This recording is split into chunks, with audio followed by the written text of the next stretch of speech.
Hey there nation, and welcome to the show where we help you to play miniatures wargaming on a budget. It is I, Commander Cheapskate, and welcome to another episode of Cheap Shots, the series dedicated to showing you how to save money on the wargaming hobby. And on today's episode, we'll discuss using the new Space Marine Kills team from Games Workshop's Kill Team Starter Set in your games of Necromunda. We'll discuss the gang's background narrative, its playstyle, as well as giving you a starting roster. We'll provide you information on tabletop tactics that you can use to win on your games in Necromunda, talk about how this gang can develop over the course of a campaign, and provide our concluding thoughts on using these miniatures in Necromunda. And as always, I will put timestamps in the description docs down below so that way you can click and navigate to the part of the video that interests you the most. So, why are we talking about this topic? The reason why is because as of late, I've been making several videos about using kill teams miniatures from Games Workshop's Warhammer 40,000 Kill Team and using them for the Necromunda setting. After all, both games take place in the same in-game universe, and at the same time recycling miniatures and using them for multiple games is a great way to save money, especially now during these inflationary times that we find ourselves living in. So being able to use these miniatures for multiple games would be a great asset for any player to use, and at the same time have a lot of fun doing it as well. And speaking of which, we can also fit these miniatures by providing the background narrative about how these miniatures would fit in the Underhive and the Ash Wastes of Necromunda. So that being said, let's get this video on a roll. So let's provide the background narrative as to why you should be able to use these miniatures in your games on Necromunda, and to be quite frank, these guys are House Goliath bounty hunters. Now, they might have been gangers at one time, or maybe they're just test subjects that broke away. Whatever the case may be, they have decided to break away from their original clan house to enforce law, order, and to make profit while doing so as well. Not to mention, Space Marine stat lines as well as Goliath stat lines are very similar in the way they operate. They have high strength, high toughness. They're also very resilient. They're also very mentally, also psychologically very strong as well. And you know, it's not much of a stretch to kind of imagine Goliaths and Space Marines sharing a lot of similarities. After all, a lot of these Goliaths are actually born in vats, and they're genetically engineered and modified to be the way they are. It's very similar to how Space Marines are surgically manipulated as well as genetically manipulated to enhance their abilities as well. Now, based on the miniatures that are available in the Space Marine Kill Team box set, I decided to create the list around those miniatures specifically. I'm going with the idea that that is the only set of miniatures you could use for this gang, and I've created the list in order to meet that demand. Just to be quite frank with you guys, this list is a very hard-hitting list. It's got a very high strength with its fighters, as well as high toughness as well. There's a good balance between shooting as well as close combat. The weapons they have are basically strength 4 shooting attacks at the very minimum. They also have strength 4 close combat attacks at a minimum as well. So because of that, they're going to be able to handle most problems head on by wounding 3 up on most enemies. You know, there's very few gangs that can actually stand up to these guys. Maybe other Goliaths could do a pretty good job against them, same thing with Slave Ogres, but for the most part though, you're pretty much owning your opponents in both shooting as well as close combat. And another thing about this list, of course, that you do have to worry about, it is a very elite list, and the reason why is because there's a very low miniature count with this kill team. With this kill team box set, you only get 7 miniatures, and like I said before, I went in with the idea that you wanted to use this box of miniatures only, that you weren't planning on expanding it. So because of that, to make these 7 fighters even deadlier, we had to make them very elite and also very survivable, so that way they can take on whatever's coming their way. So let's go and talk about the starting roster for this. This Space Marine Kill Team starting roster will be for Necromunda. It's rated at 2,000 credits. That way, if you want to play in the Advantage Succession, you could do so as well. Now, this could be a Venator gang for obvious reasons. Venator gangs are extremely flexible with the different stats you can choose to represent your fighters. They're also highly customizable with the weapons and equipment that they could also take as well. At the same time, you can also pick and choose your primary and secondary skills to match the playstyle that you want.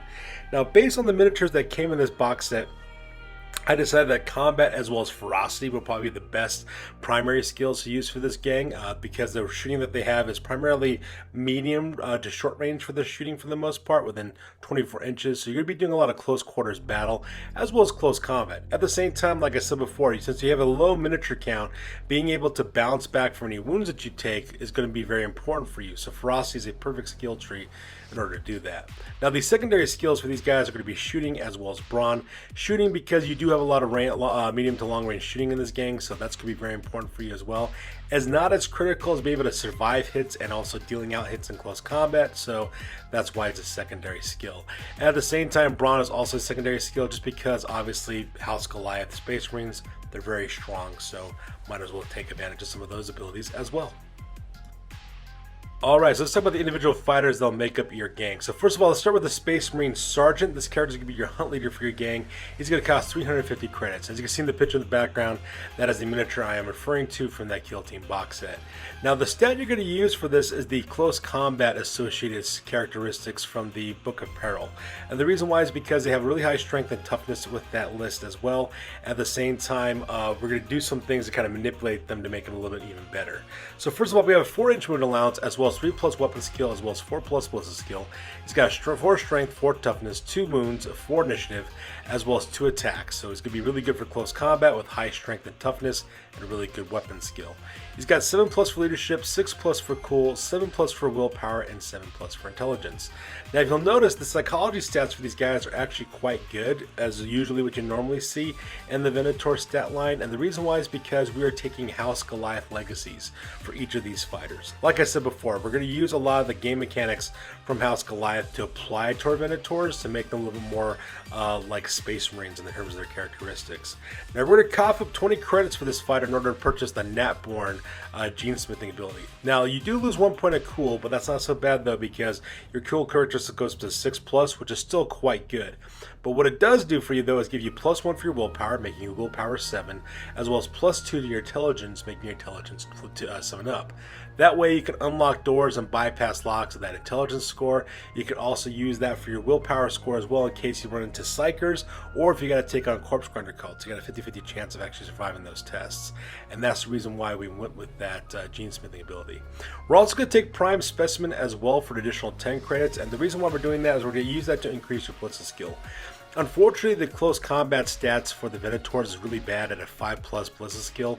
Now, granted, it only drops down to a 4+, but it's still a 50-50 chance for you to hit. Using weapon accessories as well as being within short range will be very important for your gang until you, of course, level up that ballistic skill to even higher levels. Now, for his equipment, we're giving him armored undersuit as well as furnace plates. It's going to give him a 4-up armor save if he gets shot from the front, or 5-up armor save if he gets hit from anywhere else. You can, of course, upgrade your armor as time goes on. Now, based on the armaments of this miniature, we're going to give this guy a plasma pistol, which is a high-strength shooting attack for close ranges, also good for a backup weapon in close combat. We're also giving this guy a power fist, because power fists are extremely powerful. They'll be able to tear up your enemies, go through high armor as well.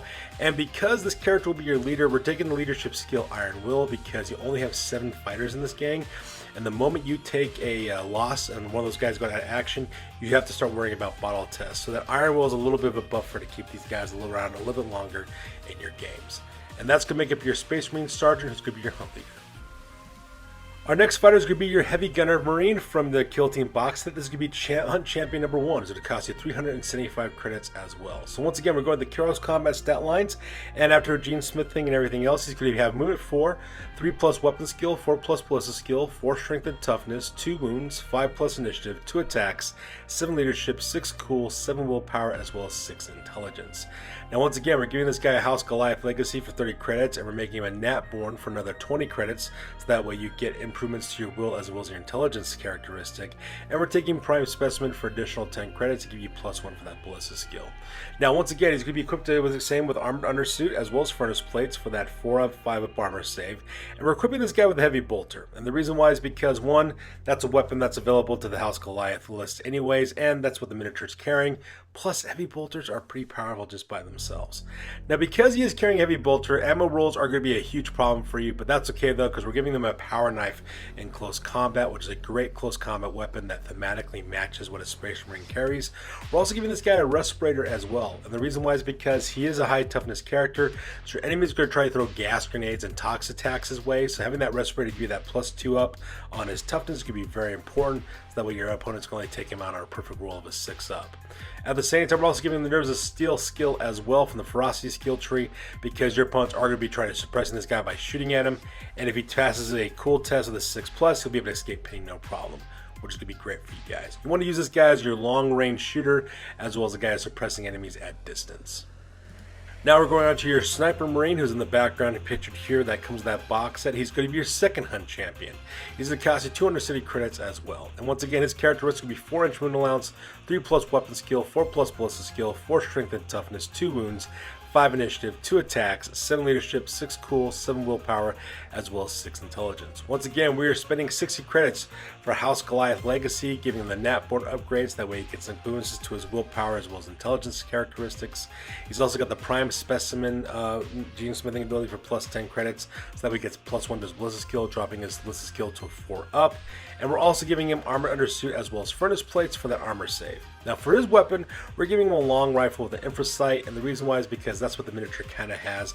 It's a great long range strength 4 shooting attack, and the infrasight as well also takes away visibility condition rules, and at the same time also removes partial cover from your enemies as well. Now for his backup weapon, we're giving him a power knife, because that also gives you a good close combat weapon that he can use in close combat, and the only way it can be parried is by enemies using another powered weapon. And just like your heavy gunner, we're giving this guy the Nerves of Steel skill from the Ferocity skill tree, because your opponents will be trying to shoot this guy to keep him from engaging your targets at distance. So that's the reason why we're giving them to this as well. And that's going to make up your second champion for your gang. Alright, so first of all, let's talk about your Salt Marine. He's going to be Hunter number 1. This is the fighter who's armed with a chainsword, as you can see in this background image. He's going to cost you 240 credits. This guy's got 4-inch wound allowance, 3+ weapon skill, 4+ ballistic skill, 4 strength, 4 toughness, 1 wound, 5 initiative, 1 attack, 7 leadership, cool, willpower, as well as intelligence. We're dropping 60 credits on this guy to get the House of Goliath Legacy with the Nat-born Gene Smithing upgrade for those improvements for willpower as well as intelligence. We're also giving the Prime Specimen ability, giving +1 on his ballistic skill to make him ballistic skill 4. Once again, we're giving him armor undersuit as well as furnace plates for that 4-5 up armor save, and we're giving this guy a chainsword and bolt pistol, because that is exactly what this character is equipped with from the box set. Chain swords are a perfect weapon that gives you +1 to hit in close combat. Plus, this guy's strength 4 already, so it's not going to be able to direct most of your enemy's face on a 3 up for wounds. He's also packing a bolt pistol, which gives him an additional attack in close combat, which means if he charges in, he has 3 attacks close combat, 1 with his bolt pistol, the other 2 with his chain sword. And at the same time, we're also giving this guy frag grenades as well, so that we can drop a 3-inch blast template with a 12-inch range, which is going to be really nice for you to pin your enemies and then have them charge through and assault and kill anybody with his close combat weapons. Hunter number 2 is going to be the Demolitions Marine that you see in the picture there in the background. This is going to cost you 265 credits. Once again, he's got a 4-inch wound allowance, 3+ weapon skill, 4+ ballistic skill, 4 strength and toughness, 1 wound, 5 initiative, 1 attack, 7 leadership, cool, willpower, as well as intelligence. We're dropping 60 credits to get him that House Goliath Legacy with Nat-born as well as Prime Specimen, giving him +1 to his ballistic skill, dropping to ballistic skill 4. He's also got an armor undersuit as well as furnace plates, and we're giving this guy a bolt gun because that's what he's equipped with, and bolt guns are also quite deadly as well. He's got a power knife for a close combat weapon, so in case his bolt gun does run out of ammunition, and he is packing smoke grenades and frag grenades as well. The smoke grenades will be used to kind of use for your assault fire team. That way you can screen your approaches, that way your enemies can't really shoot at them too well. And of course he's got frag grenades for obvious reasons.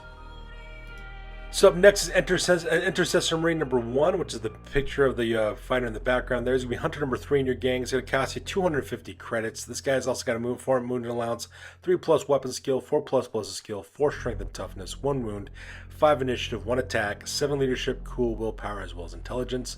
Once again, we're dropping the credits for that House Goliath Legacy for Brawn as well as Prime Specimen, increasing your intelligence and your willpower and your ballista skill stat line. At the same time, he's also got an armor undersuit as well as a furnace plate. He's also got a bolt gun with a telescopic sight this time. And the reason why we decided to give him a telescopic sight is because if you look on the hip of that miniature, he's actually got a telescopic sight attached to his belt. That way you can put that on your bolt gun and also take the short range distance modifier and apply it to long range shots. So think of him as kind of like a mix between your intermediary to long range shooter. You can partner pretty well with your sniper character or with your heavy bolter character if you want to as well. He's also got a power knife for a close combat attack because power knives are really good. And Intercessor Marine number 2 is going to be equipped exactly the same way as Hunter number 4 on the previous slide. And the reason why is because why not? I mean, they both got both guns as well. Having that telescopic sight's going to be really good for longer range shooting. You got that power knife for close combat. And you know, one Intercessor is good, but 2 Intercessors are even better. And that's going to make up your roster for this starting roster at 2,000 credits for your games of Necromunda. So now that we're going to talk about the starting roster, let's go and talk about how exactly you'll be using these guys on the tabletop by talking about tabletop tactics. So the tabletop tactics, you divide your gang of 7 into 2 fire teams. Assault fire teams consists of your Space Marine Sergeant, your Assault Marine, as well as your Grenade Marine, while your Support fire team consists of your Heavy Gunner Marine, your Sniper Marine, as well as Intercessor Marine number 1 and Intercessor number 2. The actual tabletop tactics is really quite basic with these guys. Your support fire team will engage your enemies at distance, suppress them between 24 inches and higher in terms of their heavy bolter as well as their sniper rifle. Same thing with using their bolt guns as well. These guys will be shooting at your targets at distance from behind cover positions. That way they can hopefully pin your enemies, if not take them out directly with their strength 4 weapons. Now while this is occurring, your assault fire team engages from an exposed flank. Your Grenade Marine actually takes point with your Assault Marines, so that way he can throw his smoke grenades to kind of screen your approach, and then of course once you get within distance, engage in close combat with some really good shooting and attacks at your enemy using your plasma pistols, your chain swords, your power fists, and all those wonderful things in order to cause all kinds of problems for your enemy. The idea here is that you want to engage your enemies in a crossfire so that they're being attacked from 2 different directions, and you can kind of swoop in and mop up whoever's left over. So let's talk about how you can develop your gang over the course of a campaign. Now, the campaign development for your gang depends on whether you're depending on your budget, whether you want to purchase more fighters for your gang or not. Now, if you decide to purchase more fighters for your gang, then obviously the number one thing you want to do is recruit more fighters for your gang. I would say recruit maybe 3 more fighters, that we have an even 10. Very rarely will you be allowed to bring a gang larger than 10 miniatures onto the tabletop, so you're better off just getting 3 more fighters and just equipping them with all the materials they need to be successful. Now, if you're not planning on getting any more fighters, like you're just going to use the 7 miniatures that you have in your box set, in that case, get war gear and equipment that's going to help them survive. A really good one for this game would be respirators as well as photo goggles. You're going to want respirators because you have that high toughness characteristic for all of your fighters, which means your enemies will try to use gas and toxin attacks in order to take them out. So having those respirators will make them a little bit more survivable. You also want to give them photo goggles as well, because being able to see in all visibility conditions could be really important for you, especially if you end up going to places where visibility is concerned. And of course, obviously speaking, a lot of your fighters do have power knives as close combat weapons, but you might want to give them bolt pistols as well, so that way they have a backup shooting attack, and they have another close combat attack that they can use if they can get charged or if they charge against their enemies. Another cool thing you might want to get these guys are bionics. Could be a really good purchase for these fighters, because if you look at a lot of the miniatures in this box set, they do have cybernetics, so bionics could be a good way to make them narrative very cool as well. Things like also getting weapon accessories like gun sights, like telescopic sights, infra sights, gun shrouds, and also specialty ammo is also really important for this gang too, which could be really nice there. And of course, you can also get things additional war gear like grenades, for example, which are all kinds of fun. And if you want to get additional armor for these guys, that's not a bad idea either, because you only have 7 of these miniatures. So good ideas are using a blade of overlay, for example, which adds 2+ to your armor save, or getting a field armor, for example, like refractor field, giving you a 5 of ward save. And if you really want to be cool about it, get a camelioline cloak for your sniper to represent the cloak that he's wearing, so that way your enemies suffer -2 to hit against them if they stay stationary. So in conclusion, recycling miniatures from multiple gangs is the ultimate cheapskate move, and depending on, because we're living in these really inflationary times, saving money on the wargaming hobby is probably more important now than it ever has been before. Like I said before, skirmish games are pretty low cost anyways, so being able to use your same box set of miniatures from multiple skirmish games is a great way to save money and to actually have a lot of fun doing so at exactly the same time.